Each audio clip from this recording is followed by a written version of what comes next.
यह जिस दिन आ जाएगा कि मैं अपने धर्म के प्रतीकों, अपने देवी देवताओं, अपनी पवित्र पुस्तक से पहले इस देश को मानूंगा, उस दिन देश में शांति आ जाएगी। और जब तक आप ये कहते रहेंगे नहीं साहब मेरा मजहब पहले है, मेरी किताब पहले है, तो भाई साहब झगड़ा तो यहां भी होगा और फजीता वहां भी होगा, जहां ज्यादा संख्या में, हर जगह फजीता होगा आपका। आपको ये मानना पड़ेगा कि इस हॉल में बैठे हुए लोग, करोड़ों लोग, अगर किसी दिन देश ये कहता है, ये मैंने पहले कह दिया तो विवाद हो गया था, एक बार फिर कर लेते हैं विवाद, क्या दिक्कत है। ये किसी दिन देश मुझसे ये कहे मैं सनातनी हूं जन्म से, जिसमें मेरा कोई प्रारब्ध नहीं है, माता पिता के संस्कार के कारण ब्राह्मण हूं, वेद शास्त्र भी पढ़ता हूं, बोलता भी हूं, एक दिन भारत मुझे बुलाकर कहे, सरकार बुला के कहे, व्यवस्था बुला के कहे, देश की पुकार बुलाकर कहे कि कुमार विश्वास अब अगले जीवन भर ये छोड़ना पड़ेगा सब कुछ और देश के लिए ऐसा हो जाना पड़ेगा, ये रामचरितमानस पीछे रखनी पड़ेगी, संविधान आगे रखना पड़ेगा, इस गीता को पीछे रख, संविधान को आगे रख, तो मैं लड़ूंगा, मैं कहूंगा बिल्कुल संविधान को आगे रखो। अब यही बात किसी और से कहवाइए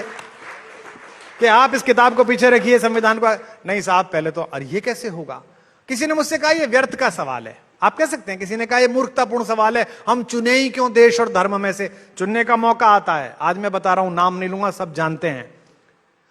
गढ़वाल के एक ब्राह्मणों के परिवार के लड़के ने आईपीएस कर ली, जिनका अपना काली मंदिर है,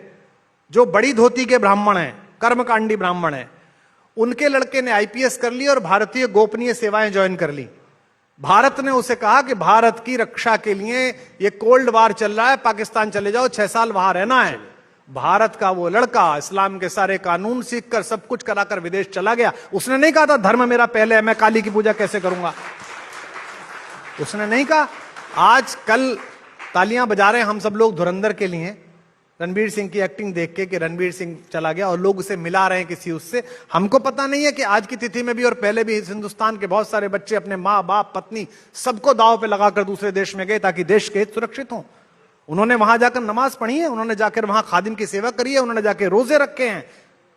जाति के ब्राह्मण हैं, कुल देवी है, उनके रोजे रखे हुए दिखाने के लिए, क्योंकि उन्हें देश की चिंता है। वो किसी मजहब के खिलाफ नहीं है, वो वंदे मातरम सांस में गा रहे हैं, बाहर कुछ और बोल रहे हैं, अंदर वंदे मातरम चल रहा है। जिस दिन तक 150 करोड़ लोगों में यह भाव नहीं आएगा कि मेरा धर्म मेरे देश से पीछे है, मेरी पवित्र पुस्तक मेरे संविधान से पीछे है, उस दिन तक इस देश में एकता की बात मंचों से होंगी, आज तक से होंगी नहीं, और करनी है तो यहां पर लाना पड़ेगा।